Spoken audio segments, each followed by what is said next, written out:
नमस्कार दोस्तों, मैं नितिन गुप्ता आपको आज हैप्पी इंडिपेंडेंस डे। इंडिया 100 साल की आजादी कब मनाएगा? 2047 में। आज श्री प्राइम मिनिस्टर मोदी जी ने अगेन दोहराया कि 2047 तक इंडिया एक डेवलप्ड कंट्री बन जाएगा, वर्ल्ड लार्जेस्ट सेकंड इकोनॉमी बन जाएगा 2047 तक। उनका ये संकल्प है इंडिया को 2047 तक एक डेवलप्ड नेशन बनाना।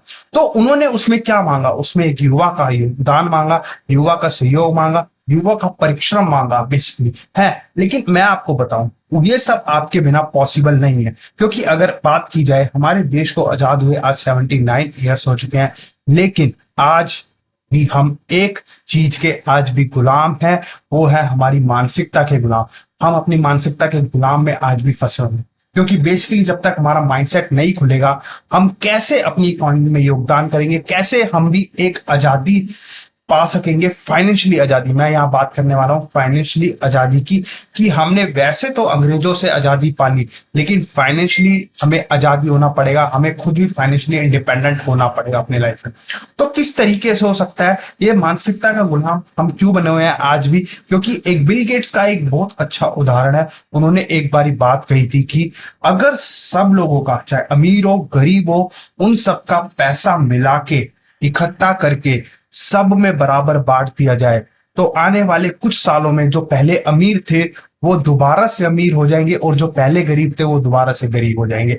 ऐसा क्यों है? क्योंकि जो अमीर थे उन्हें पैसा पता है, पैसा कैसे बनाना है, कैसे ग्रोथ पे लगाना है, कैसे पैसे काम पे लगाना है। अगर अमीरों का पैसा गरीब में बांट दिया जाए, तो उनकी मानसिकता, वो अपनी मानसिकता के गुलाम हो रखे होते हैं। वो क्या करते हैं? इन्वेस्टमेंट नहीं करते, वो बेसिकली स्पेंड करते हैं। उनके पास स्पेंडिंग प्लान होते हैं, ज्यादातर वो खर्च करके चलते हैं, वो खर्च करने पर ज्यादा विश्वास करते हैं।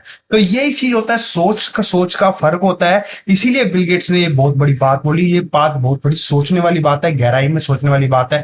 तो फिर इसीलिए इस चीज को हमें अपने आप में इंप्रूवमेंट लानी पड़ेगी।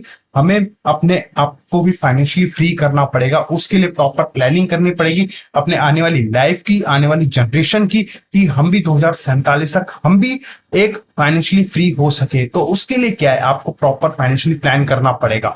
तो इसीलिए इस चीज से यही चीज है कि जो मेरा काम ये बेसिकली यही है, मेरा पर्पस है कि एक फाइनेंशियली एक फ्रीडम फाइटर वो थे जिन्होंने आपको ब्रिटिशों से आजादी दिलाई, जिन्होंने आपको अंग्रेजों से आजादी दिलाई। और यहाँ मेरा पर्पस है basically, I am a financially freedom fighter. मैं फ्रीडम फाइटर इस टाइप का हूं कि मैं आपको फाइनेंशियली फ्री बनाऊंगा, बेसिकली इन्वेस्टमेंट प्लान बता के, बेसिकली आपको एक सही जगह सही गाइडेंस देके आपको बताऊंगा किस तरीके से आप भी फाइनेंशियली फ्री हो सकते हैं। बेसिकली मेरा पर्पस यही है और कोई पर्पस नहीं है बेसिकली, कि आप भी इस इंडिया की ग्रोथ स्टोरी में पार्टिसिपेट करो, आपका भी योगदान हो, और जैसे जैसे इंडिया तरक्की करेगा, आप भी अपनी तरक्की करो, आप भी अपनी लाइफ में तरक्की करो। क्योंकि यही 20-25 साल अमृत काल है इंडिया के। जब एक बारी इंडिया डेवलप्ड हो गया, सोचो आपने इस 20-25 साल में अगर पैसा नहीं बनाया, आप फाइनेंशियली फ्री नहीं हुए, तो आगे चल के बहुत प्रॉब्लम हो सकती है। फिर आप कभी फाइनेंशियली फ्री नहीं हो पाओगे बेसिकली। क्योंकि अभी मैं रिसेंटली एग्जांपल देखूं, क्योंकि जब एक कंट्री डेवलप्ड नेशन में पहुंच जाती है, वहां पे इतनी तेजी से ग्रोथ नहीं होती, बेसिकली वो एक स्टेबल हो जाती है कंट्री। जैसे अभी रिसेंटली एग्जांपल लिया जाए जापान का, जापान 35 साल से एक ही जगह टिका रहा, उसका बाजार 35 साल से उठा ही नहीं, बेसिकली वहां पे महंगाई है ही नहीं। और सबसे बड़ा रीजन जापान का क्या है आपको मैं बताऊं, बेसिकली हमारे पास जो इंडिया के पास सबसे बड़ा पावर है वो है यूथ का पावर। इंडिया के पास सबसे ज्यादा पॉपुलेशन यूथ है, और जापान के पास क्या पावर थी? जापान में सबसे ज्यादा यूथ नहीं है, वहां पे बेसिकली सीनियर सिटीजन ज्यादा है। तो आपको मैं बताऊं, सबसे अगर मैं आपसे एक सवाल पूछूं, सबसे ज्यादा आपके घर में खर्चा कौन करता है? खर्चा आप बताओगे बच्चा खर्चा करता है, और सबसे ज्यादा पैसा किसके पास होता है? बड़े लोगों के पास होता है, जो आपके पेरेंट्स है। लेकिन खर्चा कौन करता है? बच्चा खर्चा करता है। पेरेंट्स का फोन सस्ते वाला होगा और बच्चों का फोन आईफोन वगैरह होगा। तो सोचो, इंडिया के पास स्पेंडिंग जो यूथ है ना, वो खर्चा ज्यादा कर रहा है, कंजम्पशन ज्यादा करने वाला है। इंडिया में सबसे ज्यादा कंजम्पशन होने वाला है। इसीलिए इंडिया में जब कंजम्पशन होगा, तो अल्टीमेटली कंपनीज प्रॉफिट कमाएगी, कंपनीज के भाव बढ़ेंगे, कंपनीज की वैल्यूएशन बढ़ेगी, और शेयर मार्केट में इस तरीके से प्राइस बढ़ेंगे शेयर्स के, और शेयर्स के प्राइस बढ़ेंगे। तो इस तरीके से अगर आपके पास म्यूचुअल फंड्स होंगे, म्यूचुअल फंड्स के यूनिट्स होंगे, उन यूनिट्स की एनएवी की वैल्यू बढ़ेगी, तो अल्टीमेटली आपकी ग्रोथ होगी। इसी तरीके से अगर जापान की बात किया, जापान में पैसा खर्च करने वाला नहीं था, पैसा जिसके पास था वो खर्च करने वाले ज्यादा थे हैं। तो वहां पे सीनियर सिटीजन लोग थे, वो ज्यादा पैसा खर्च नहीं करते थे, तो इसीलिए वो एक कंट्री डेवलप्ड नेशन में आ गया एक तरीके से। वहां पे कंजम्पशन थीम रही नहीं, वहां पे कंजम्पशन स्टोरी नहीं थी, इसीलिए एक जगह स्टेबल रहा। लेकिन इंडिया बहुत खर्चा कर रहा है, और आने वाले टाइम में जिस तरीके से वर्ल्ड की सेकंड लार्जेस्ट इकोनॉमी बनने वाली है, तो कितना पैसा इंडिया में आने वाला है, कितना पैसा यूथ खर्च करने वाला है, कितना पैसा लोग कंजम्पशन करने वाले हैं, अपनी लाइफस्टाइल पे कितना खर्च करने वाले हैं। तो पैसा कौन कमाएगा, सोचिए कौन कमाने वाला है? एक म्यूचुअल फंड में इन्वेस्ट करने वाला इन्वेस्टर्स। तो ये सोच कर चलना पड़ेगा आपको, किस तरीके से प्लान करनी पड़ेगी अपनी लाइफ, कैसे आपको ट्रैप से बचना पड़ेगा। आपको ईएमआई से हमेशा ईएमआई चीजें खरीदनी है ईएमआई पे, या एसआईपी करके आपको अपनी फ्यूचर प्लानिंग करनी है, और हर चीज एसआईपी करके आपको खरीदनी है। जो आज आज आप चीज एक बार ही खरीद पाते हो, वो एसआईपी के थ्रू आप जब एसआईपी करोगे तो उससे आप 4 बार ही खरीद सकोगे। इस तरीके से आपको प्लान करना पड़ेगा, क्योंकि ये चीज है विकसित देश भारत जो होने जा रहा है इस टाइम। अमृत काल है इंडिया का आने वाले 20-25 साल में, तो आपको पार्टिसिपेट करना पड़ेगा। अगर आप भी फाइनेंशियल फ्री होना चाहते हैं तो आप मेरे से जुड़ सकते हैं, मेरे से कंसल्ट कर सकते हैं। मेरा बेसिकली पर्पस यही है, मोटिव। अगर आप मेरे थ्रू मतलब एडवाइस लेते हैं, कंसल्ट करते हैं या इन्वेस्टमेंट स्टार्ट करते हैं, तो आपको यहाँ पे प्रॉपर गाइडेंस मिलेगी है। तो ये सोच के चलिए, प्रॉपर 20-25 साल जब आप निवेश कर रहे हो तो आपको एक गाइडेंस की जरूरत है, एक गाइड करने वाले पर्सन की जरूरत है। क्योंकि अगर मैं हमेशा एक स्टोरी आपको बताता हूँ, मैं रिपीट कर देता हूँ, महाभारत में पांडव क्यों जीते थे वो युद्ध, जबकि एक विशाल नारायण सेना थी कौरवों के पास,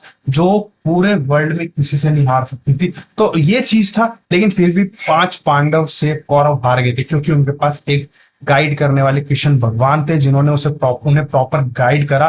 तभी 5 पांडव कौरवों को हरा पाए, तभी उन्होंने जीत हासिल करी। तो यही चीज होता है जब आपको फाइनेंशियली फ्री होना है।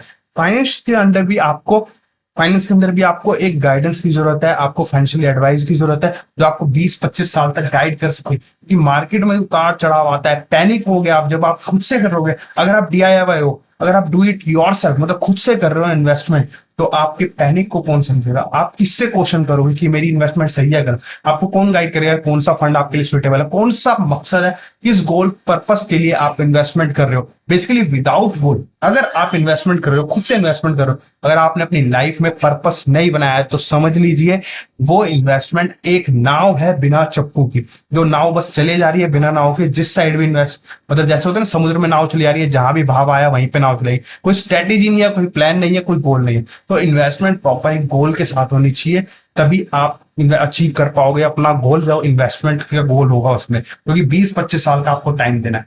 और सोचिए, जब आप इतना लंबा टाइम दे रहे हो, इतना लॉन्ग टर्म फ्रेम है आपका, टाइम होराइजन है 20-25 साल का, तो आपको सही जगह निवेश करना पड़ेगा, आपको पैसा सही जगह ग्रोथ पे लगाना पड़ेगा।